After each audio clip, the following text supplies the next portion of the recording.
adaptations of both parrots and birds of prey and discover the changes to make in your life. To play a part in helping all living things not just survive, but thrive. My name's Mel. And I'm Jason. And today we are going to do a little bit of a modified show for you today. We're going to meet some of our fantastic bird species that can be seen here in Australia, but some of you might have noticed it's a little bit warm today. Yeah? Anyone want to guess how hot it got? 32. 35? Pretty close. 37. Up a little bit. 37 degrees we hit today. So it's pretty warm out here, and you might notice as you walk around that it's actually really only silly people that are walking around and active at the moment. Most animals are a lot smarter. They go and hide in the shade. They go and sit still, don't exert any energy, they keep nice and cool. So the birds do struggle in these conditions, but what we're hoping to do is have a look at a few of our different species that do a little bit better in the heat than others. So hopefully we'll get a chance to see at least a few of them. Now, if things play out, we never know what's going to happen in these situations. No laughing or heckling, okay? Because we get embarrassed.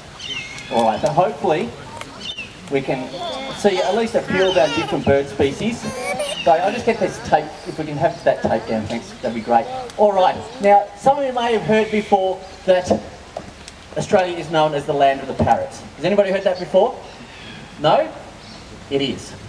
It's pretty easy to see why. We actually have 56 different species of parrots that live here in Australia. Rosellas, lorikeets, cockatiels, budgerigars, cockatoos, they all form part of the parrot family. We're hoping to meet a master adapter as he makes an eye-catching entrance. Have a look at that brilliant white plumage. While he flies over your head, see if you can pick that soft yellow underneath his wings. Look at that. And of course, have a look at his amazing yellow crest. That's where this bird gets his name from. This is a Sulphur crested cockatoo, and they are one of the species that have adapted really well and made a real success out of sharing the environment with people. They're very intelligent and popular birds, and they're often seen in large, noisy social flocks. Now, I should introduce you to this one a little bit better. This is a Sulphur crested cockatoo, as I said, but his name is Quasi. Quasi the Sulphur crested cockatoo. Now, they're a really familiar sight in the Australian landscape. I'm sure most of you have seen Sulphur crested cockatoos already. If you haven't, you probably will. You can see them in parks, gardens, golf courses, sometimes even in busy city streets. But cockatoos like Quasi there, they can live longer than most of us, up to 100 years. Just think about the changes they've seen in the last 100 years. Imagine the changes they might see in the next 100 years.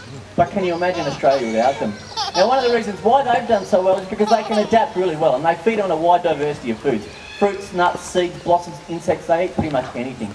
But there's other birds that are facing real challenges, and they do need a helping hand from you. It's about changing habits. We know changing habits can be really hard, but it can also be really well worth the effort. Now, the next bird we're going to have a look at, we think is well worth the effort of changing your habits. Now, next bird we're looking at is one of our nocturnal birds of prey.